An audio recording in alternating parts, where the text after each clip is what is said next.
Muy buenas noches, tengan todas y todos ustedes bienvenidas y bienvenidos a una emisión más de Hablemos, Escribamos y Leamos Bien, el programa de todos los lunes a las 8 pasado meridiano con una repetición a las 3 de la madrugada del martes y coauspiciado por Televisión Educativa Nacional Canal 10, ahora en alta definición y en esta fecha cumpliendo sus primeros 8 años de vida, y la Universidad Pedagógica Nacional Francisco Morazán.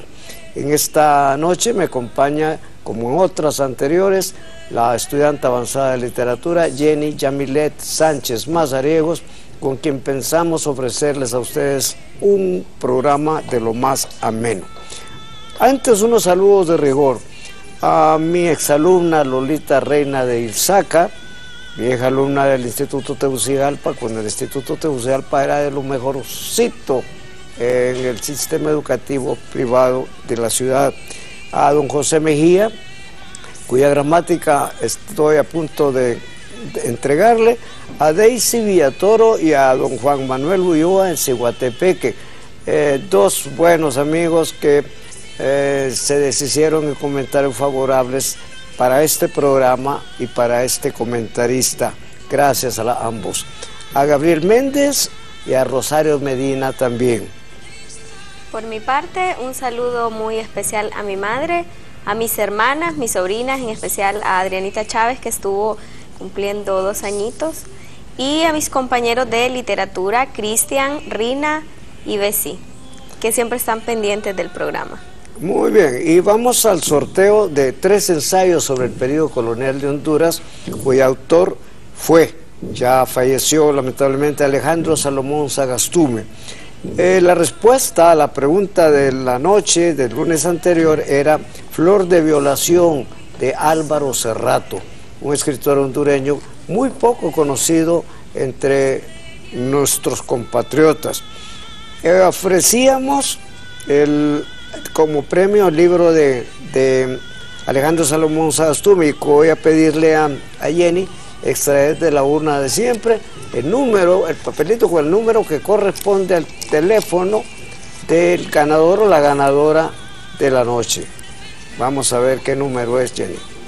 El número es 99 98 17 80.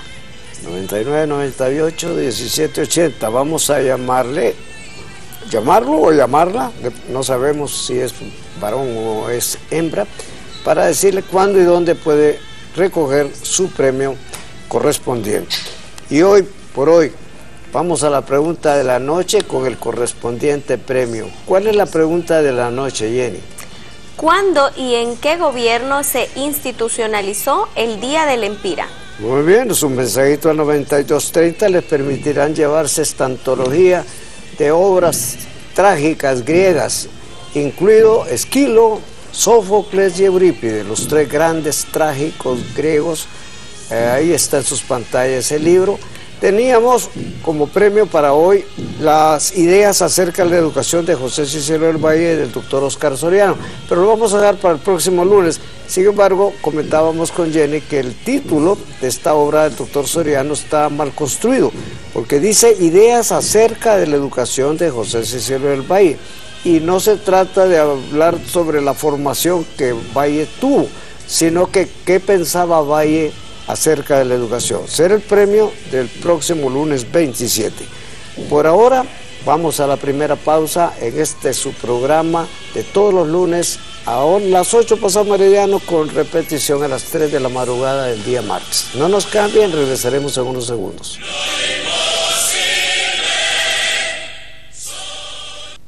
Ya estamos en el segundo segmento de Hablemos, Escribamos y Leamos Bien, el programa patrocinado por Televisión Educativa Nacional Canal 10, en alta definición ahora, y la Universidad Pedagógica Nacional Francisco Morazán. Como siempre ocurre en el programa, iniciamos este segundo segmento con la palabrota de hoy. La palabrota de hoy, ahí la tienen en sus pantallas. La palabrota de hoy, y para mis contemporáneos les va a resultar conocida, es marabunta. Marabunta, ¿qué es marabunta? Palabra de origen incierto. Es un sustantivo de género femenino que designa a una población masiva de ciertas hormigas migratorias que devoran a su paso todo lo comestible que encuentran. También denota a un conjunto de gente alborotada y tumultuosa.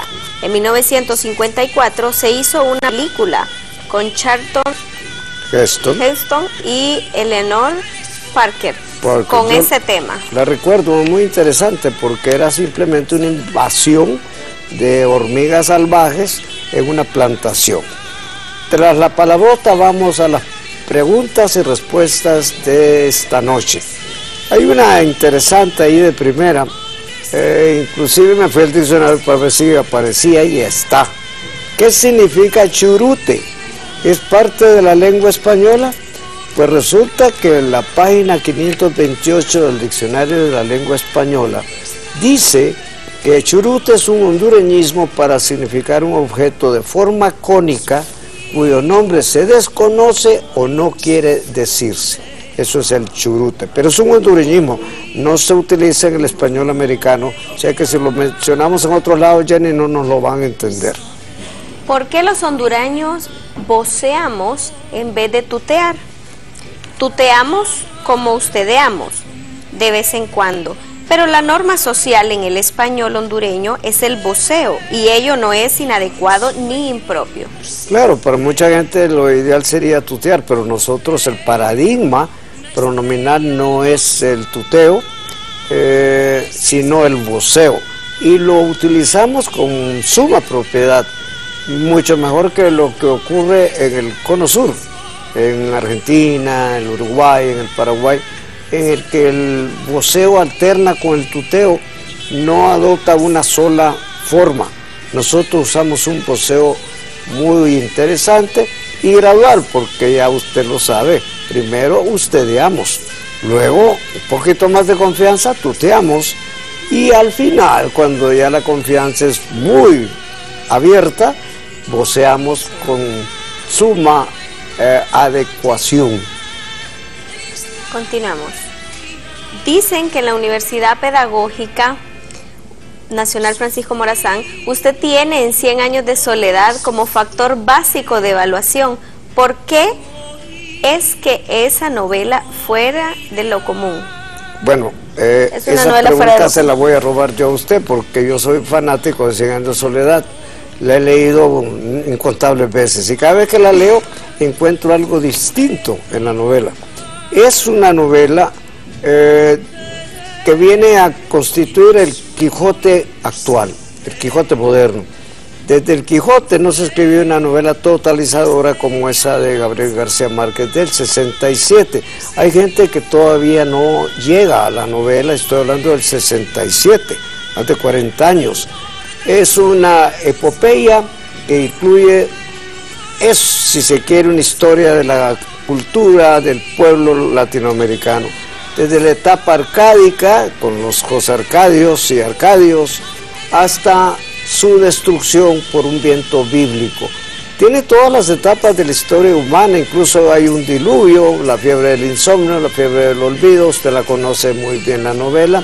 Los personajes tienen nombres parecidos, pero no se reiteran, porque no es lo mismo hablar de José Arcadio Buendía, que es el patriarca, a hablar de José Arcadio Acecas, que es el hijo del patriarca, hablar de Arcadio, que es el hijo de José Arcadio, o hablar de José Arcadio II. O sea que nunca se repiten los nombres, aunque lo parezcan. Hay gente que pone como pretexto para no leerla la confusión que le dan los nombres. Si nos ponemos a revisar la genealogía de nuestras familias, vamos a encontrar que los nombres de uno se repiten a lo largo de muchos años. Es ese y muchos más argumentos los que me permiten y me, no digo me obligan, pero me satisfacen para pedir como una lectura obligatoria en mi clase de español 100 años de soledad. Se dice frijol o frejol, como usted mira en su pantalla. En el español mesoamericano, lo aceptable es frijol, aguda sin tilde, pero en Sudamérica son válidas frijol y frejol, graves y tildadas, sí, como en Colombia, por ejemplo. Colombia, el Perú también dicen frejol. Los frijoles. Frejol. Pero entre nosotros es frijol, es aguda. no se tilda por las razones que señaló Jenny. Pregunta a alguien, díganme si la palabra es sinvergüenza o sinvergüenza, dos o una sola palabra. Pues le diremos que no tiene por qué complicarse la vida, es una sola palabra, como adjetivo es sinvergüenza. ¿Quién es el autor de las 33 estrategias de la guerra? ¿De qué trata el libro? Es una obra del estadounidense Robert Greene.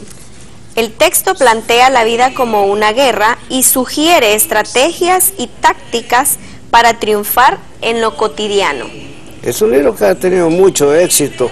Lo conocí gracias a Pedrito Amador, que fue el que me lo sugirió en un momento dado, lo de las 33 estrategias de la guerra. La vida como una guerra, porque hay que verla de esa manera. Dice alguien, recomiéndenme un texto para conocer americanismos en el español. Para usted, el Diccionario de Americanismos de la Asociación de Academias de la Lengua Española. Está en el internet, vean ustedes el vínculo, es www.rae.es. Ahí ustedes encuentran eso, una obra voluminosa y nos dice dónde se utiliza la palabra, con qué sentido a nivel del español americano, en el contexto del español americano. Es caro, debo decirlo, y no sé si se encuentra en las librerías de la ciudad, por lo menos de Tegucigalpa no lo sé. Se dice andaba muy elegantísima o simplemente andaba elegantísima. Los superlativos no admiten complementos como muy. Lo válido es lo segundo, andaba elegantísima. Así es. ¿Y cómo se conjuga negociar? Esta pregunta me la habían hecho también en el segmento en que soy invitado de la licenciada Delia Mejía. ¿Cómo se conjuga negociar? ¿Es negocio o negocio? Este verbo, negociar, se conjuga como anunciar. Si yo digo anuncio, negocio, anunciaré, negociaré, anuncié, negocié. Lo otro es un vulgarismo por influjo de esto de financio y financio.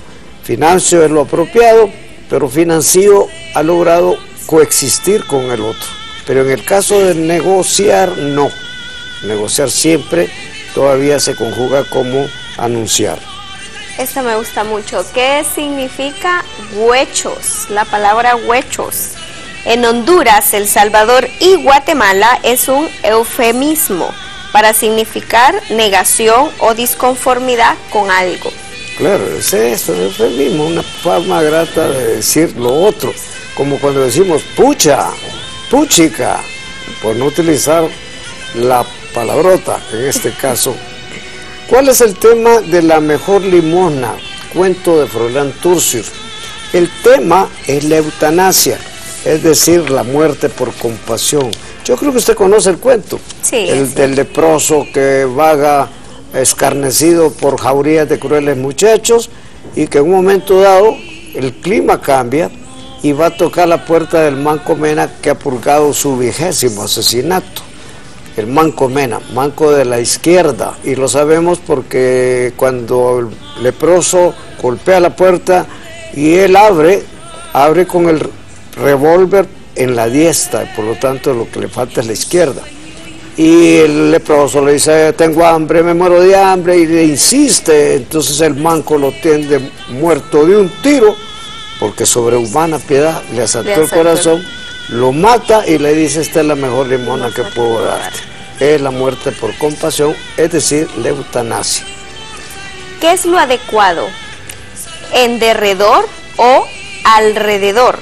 Ambas locuciones adverbiales lo son, pero en el español hoy alrededor es lo más aceptable. Así es, si queremos recordarles la pregunta de la noche, ahí está en sus pantallas, ¿en qué año y qué gobierno institucionalizó el Día del Empira?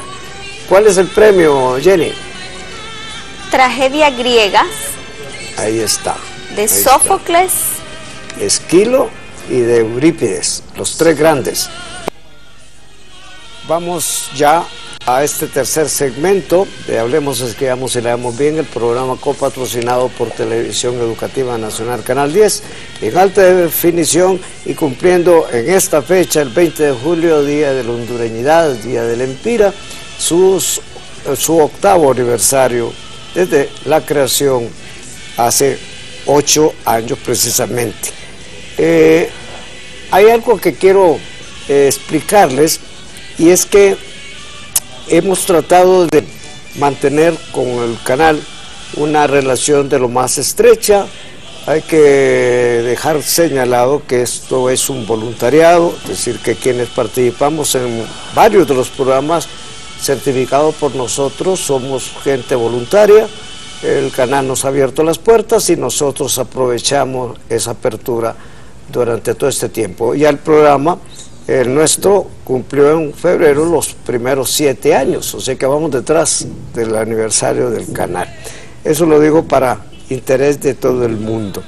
Vamos a continuar las preguntas a un momento dado en que voy a pedirle a nuestros productores que nos den unos 3 minutos antes de terminar el segmento para hablar de lo que viene en el cuarto segmento. ¿Por qué insisten ustedes en llamar V a la B labiodental? Porque es la suma de sus dos valores desde latín, U más B. En español, aunque no me lo crean, nunca, pero nunca ha existido el sonido labiodental como a todos nos lo enseñaron en la escuela primaria. No existe. La B de vaca y la B de burro se pronuncian de la misma manera. ¿Son sinónimos tácito y taxativo? No lo son. Tácito es un elemento gramatical que no se expresa, pero se sobreentiende. Taxativo es lo fijado e indiscutible. Así es. ¿Por qué se escribe irregular y no irregular? ¿Por qué con R y no con R? Porque entre vocales, como ocurre en posición inicial de palabra, la R, que ese es el nombre, tiene un sonido vibrante y doble, como en irradia, irrisorio, errante, erróneo, arroyo, etc. En el otro caso, en la posición inicial de palabra, radio, radar, roto, se pronuncian, aunque se escriban con R, se pronuncian con un sonido doble y vibrante. Se escribe esencial o esencial, como lo ven en pantalla, SC o solo S. Se refiere a la esencia, por tanto es esencial solo con ese al inicio. Así es, como lo esencial de Alfonso Guillén Zelaya. El texto es el ensayo, uno de los ensayos más conocidos en el país. ¿Qué significa pataleo? ¿Es un término aceptable y válido en el español? Pues el diccionario del 2014 dice que patalear es una protesta o queja inútil. Y quiero agregarle que el derecho del pataleo se usaba desde hace mucho tiempo. Todo el mundo tiene derecho al pataleo. Pero es eso, una protesta o queja inútil. No va para ningún lado con su protesta.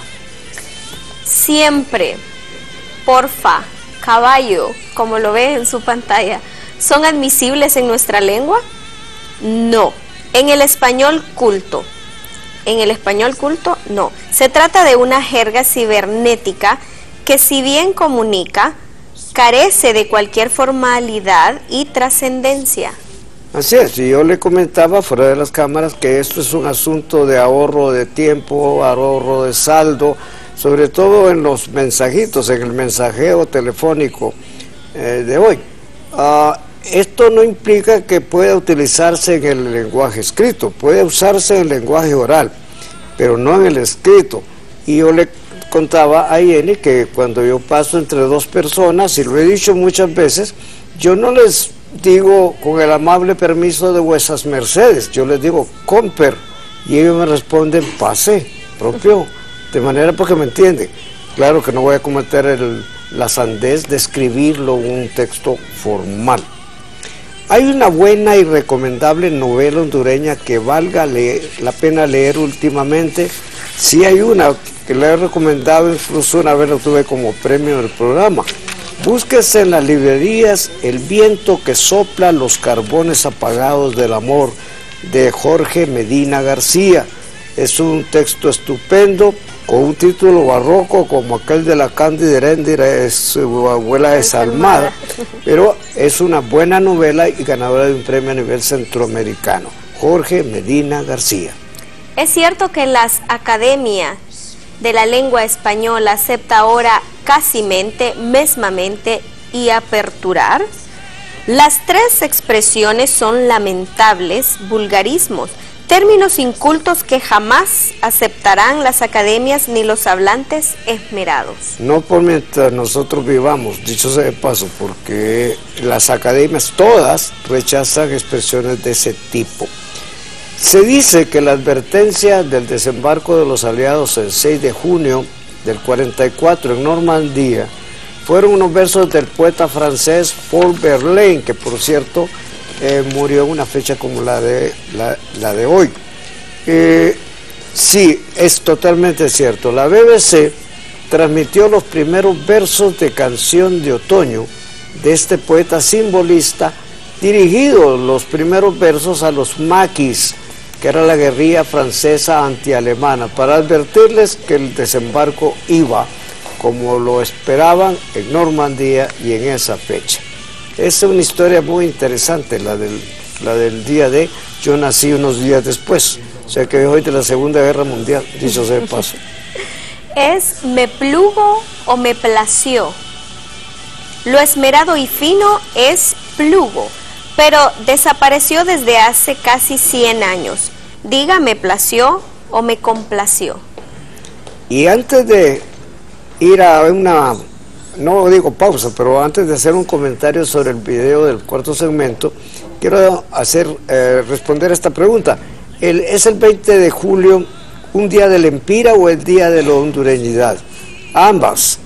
Fue día del Empira mucho antes del 69. Pero el 20 de julio de 1969, la OEA intercedió porque se llegara al final de un conflicto absurdo que tuvimos con la hermana República de El Salvador. De ahí pues que a partir del 69, la fecha se convirtió en el Día de la Hondureñidad. Y vamos a lo que vamos. En el cuarto segmento traemos de vuelta, de regreso nuevamente, al cuentista argentino, ¿cómo que se llama? Laiseca. Alberto Laiseca, un profesional cuentacuentos. Un cuentacuentos, un cuentero profesional. Sí. Y lo más interesante de todo es que nos cuenta un relato del infante don Juan Manuel, un autor que aunque nació en el siglo XIII, publica el libro de los ejemplos en el siglo XIV, y con una maestría increíble. Bueno, son 50 cuentos a los que él presenta como ejemplo. Recuerda usted la estructura, que es el conde Lucanor, un noble, que cuando se ve frente a un dilema, le pregunta a Patronio, que es su criado, su hombre de confianza, que qué puede hacer, y aquel le responde con un ejemplo que le pueda servir como actitud, como modelo de conducta. En el brujo postergado, que es de lo que más me gusta del conde Lucanor, de don Juan Manuel, Borges tomó el texto medieval y lo actualizó, le actualizó el español, no lo cambió, sigue siendo la misma historia, pero Laiseca lo cuenta de tal manera, resaltando, muy teatral, resaltando sobre todo el tema, la ingratitud, pero una ingratitud que no se va a dar porque la persona que espera la gratitud es mucho más astuta, mucho más inteligente que el otro. El video, con el video vamos a entrar y vamos a salir del cuarto segmento, pero quiero que le pongan muchísima atención. Lo he promovido porque no de todo el mundo conoce el relato, pero se puede encontrar en cualquier edición con un español actualizado en cualquier librería. El conde Lucanor del infante de don Juan Manuel. Incluso la versión de Borges está en internet. Lo corroboré ayer. Queremos pues que vamos a ofrecerlo como una celebración de los primeros 8 años de Televisión Educativa Nacional Canal 10 y desde su programa, por supuesto, hablemos, escribamos y leamos bien. Disfrútenlo, que vamos a una tercera pausa ahora.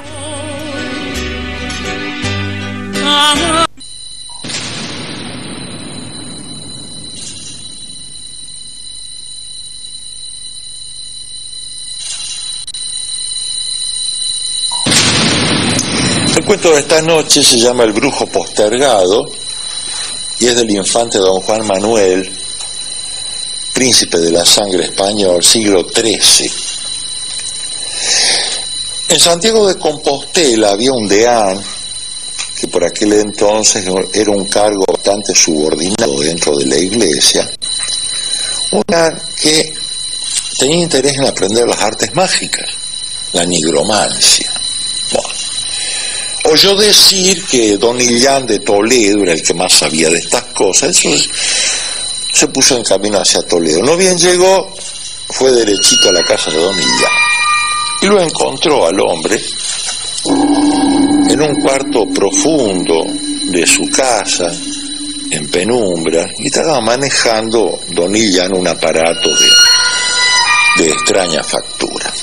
Tenía interés en aprender las artes mágicas, la nigromancia. Y le dijo, mire, don Illán, yo quisiera aprender las artes mágicas, bla, bla, bla. Sí, como no, le dijo don Illán, pero yo adivino que usted es deán y que va a subir mucho en jerarquía. Y yo tengo miedo de que usted después me olvide. Don Illán, por favor, usted me está insultando. Le aseguro que jamás voy a olvidar sus mercedes y que sabré devolvérselas. Bueno, ya arreglado el asunto, apareció la sirvienta de don Illán y le dijo, para la cena prepare perdices, pero no las ponga a asar hasta que yo se lo diga.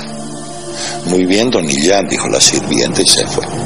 Y entraron a un cuartito que estaba vacío, lo único que había era una losa con una argolla de hierro en el piso. Don Illán le dijo, mire, las artes mágicas solo se pueden aprender en un lugar apartado, venga conmigo, ayúdeme por favor a levantar esta losa. Entre los dos levantaron una losa bastante pesada. Había una escalera de piedra muy bien labrada, bajaron por ella, bajaron y bajaron y bajaron tanto que al deán de Santiago le pareció que el río Tajo estaba pasando ya sobre sus cabezas. Llegaron a una pequeña celda que tenía una biblioteca, tomaron unos libros, los empezaron a mirar, y justo en ese momento cayeron 2 visitantes para decirle que su tío el obispo había muerto y que se estaba hablando de nombrarlo a él como sucesor, que era preferible que se quedase acá en Toledo, que no fuera allá, iba a ser mejor si lo elegían en ausencia, no en presencia. Tenía interés en aprender las artes mágicas, la nigromancia. Como a los 10 días llegaron 2 escuderos que se le pusieron de rodillas al ex deán, le besaron las manos y lo saludaron obispo. Entonces don Illán se puso muy contento. Qué suerte que en mi casa ha ocurrido esta novedad. Lo felicito, señor obispo. Le pido, por favor, que me dé la merced que usted me había prometido, el deanazgo vacante, que se lo dé a mi hijo. Mire, le dijo el recién nombrado obispo, yo tengo el deanato reservado para mi propio hermano, pero no importa, usted y su hijo acompáñenme a Santiago de Compostela, donde yo los voy a llenar de mercedes. Bueno, se fueron los 3. Como a los 6 meses más o menos, le llegó al obispo una carta del Papa donde le ofrecía el arzobispado de Tolosa y le hacía la merced de permitirle designar sucesor. Entonces don Illán le dijo, bueno, otra vez se está cumpliendo lo que yo le decía, deme por favor el obispado vacante para mi hijo, y con eso yo ya me doy por más que cumplido. No, no puedo, le dijo el arzobispo, porque he reservado este cargo para mi tío por parte de padre. Pero acompáñeme con su hijo allá a Tolosa y lo voy a llenar de merced. Hasta ahora no le había dado nada. Bueno, don Illán refunfuñó, como es lógico, pero bueno, ¿qué podía hacer salvo inclinarse? Otra vez las mercedes se hacían esperar para don Illán, que ya estaba un poco harto. 2 años después, llegó un nuevo oficio del Papa diciéndole que le ofrecía el capelo de cardenal y que le hacía la merced de permitirle que él nombrase sucesor. Entonces don Illán, bueno, ahora está ya en situación de cumplirme, deme el arzobispado para mi hijo. No puedo, don Illán, porque he reservado el arzobispado para mi tío por parte de madre, que está muy viejito, en cualquier momento se muere, y yo no quisiera que mi tío por parte de madre se muriese sin esta merced. Acompáñeme a Roma, usted y su hijo acompáñenme, y los voy a llenar de mercedes. Bueno, está bien, vamos a Roma los 3. Fueron a Roma, donde fueron recibidos con honores, procesiones y misas. Bien, don Illán tenía ganas de poner el grito en el cielo. Ya era demasiado abuso, pero ¿qué podía hacer? Como a los 4 años murió el Papa, y el colegio de cardenales lo eligió a este cardenal como Papa. Bien, entonces don Illán muy humildemente besó los pies de su santidad y le recordó su antigua promesa. A lo cual su santidad se enojó muchísimo y le dijo, un momento, usted me está incomodando ya hace años. Mejor no hable o lo meto preso en una ergástula, porque bien sé yo que usted allá en Toledo no era otra cosa que un brujo y un nigromante. Así que agradezca que no lo hago meter preso. Y sea esta toda la merced que usted va a recibir de mí. Muy bien, le dijo don Illán. Tengo que volver desde Roma a pie hasta Toledo. Es un viaje largo. Por lo menos déme algo para comer. No le doy nada. Mendique por el camino. Entonces don Illán, sin un temblor en la voz, le dijo, caramba, en ese caso no tendré más remedio que comerme las perdices que reservé para la cena. Entró la sirviente y le dijo don Illán, bueno, ahora sí puede ponerlas a asar.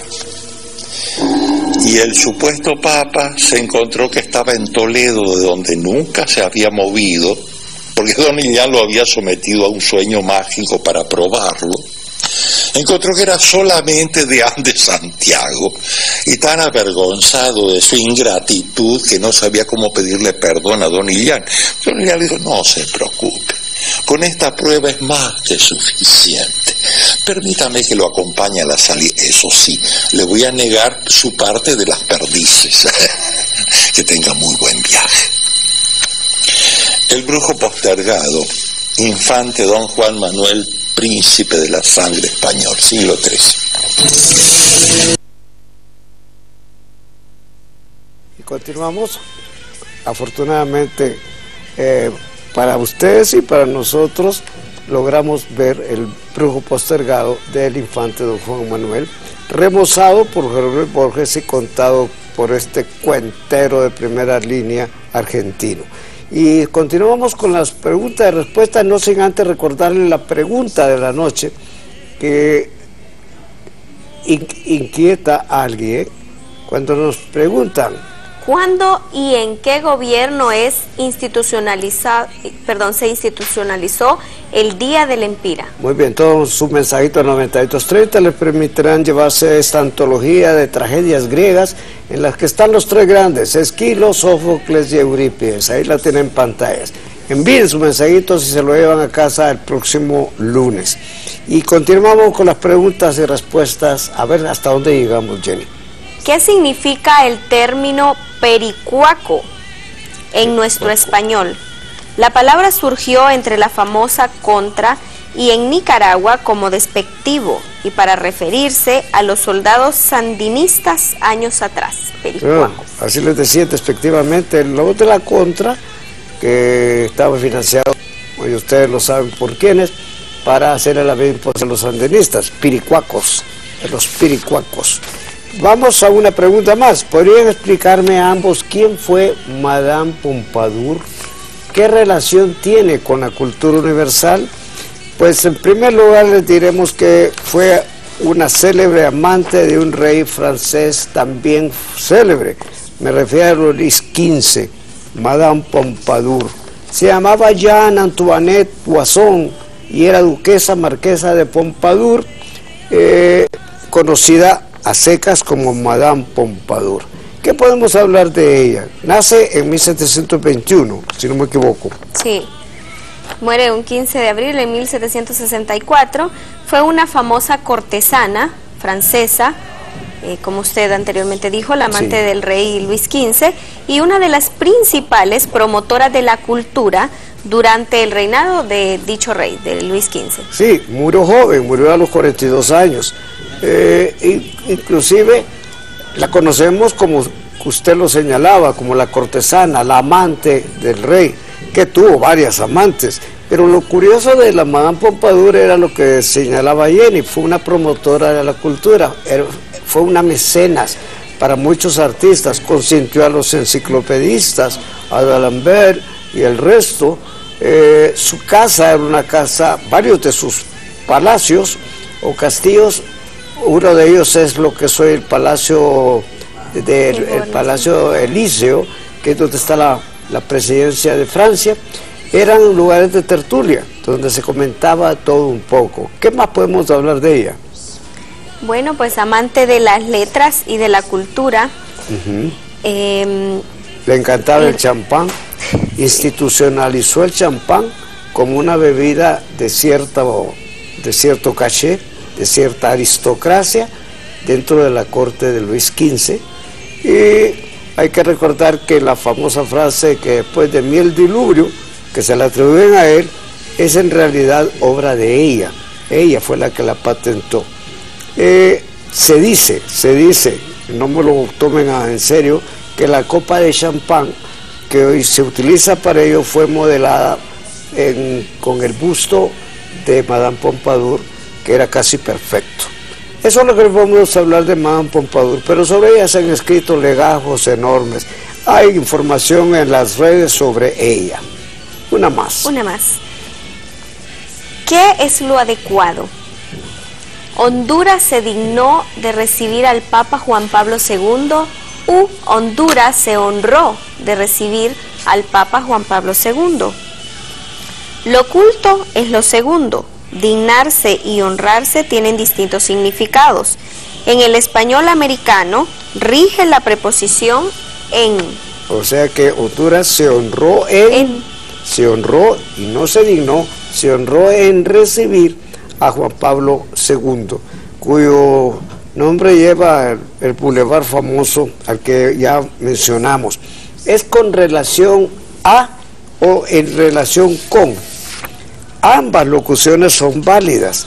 Lo que es inaceptable es en relación a, que es un cruce raro de las dos, pero lo otro, con relación a o en relación con, es totalmente válido. Se dice poner en relieve o poner en relieve, poner de relieve o poner en relieve. Lo adecuado es poner de relieve y no lo segundo. Así es. Es válido hablar de violencia de género. La locución, esta violencia de género, es imprecisa y atenúa el hecho. Y hemos dicho que las personas tienen sexo y no tienen género.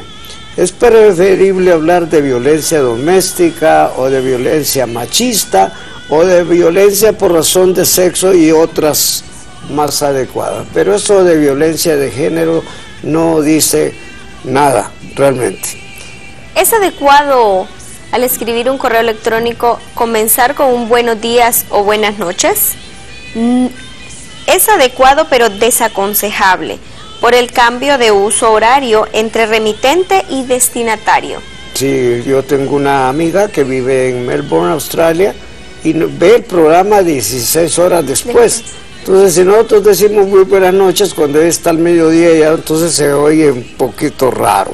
De manera pues que por eso es desaconsejable, no es que sea inapropiado. Es válido una expresión como Jenny y Juan, así como lo ven en las pantallas. Entre los romanos, el símbolo que ustedes ven en la pantalla era una abreviatura de et, que significaba y. Es aceptable en firmas comerciales, pero no entre nombres propios. La conjunción y, con sonido vocálico, es tan breve como el símbolo y no tiene por eso sentido sustituirla. ¿Es MP3 o MP3, mayúscula o minúscula? Son siglas, así que requieren de mayúsculas. Muy bien, ¿cómo se escribe la onomatopeya de la risa? En español solemos asociar la risa con ja y sus variantes, je, ji, jo, ju, je, ji, ji, jo, jo. En los mensajes electrónicos, la onomatopeya es preferible a los emotíconos, que son esas caritas sonrientes o caritas arrugadas que vemos nosotros en la red. ¿Ofrece la Universidad Pedagógica Nacional Francisco Morazán estudios de posgrado? Lo hace. 13 maestrías en distintos campos y un doctorado en educación. Nuestra página en la red www.upnfm.edu.hn.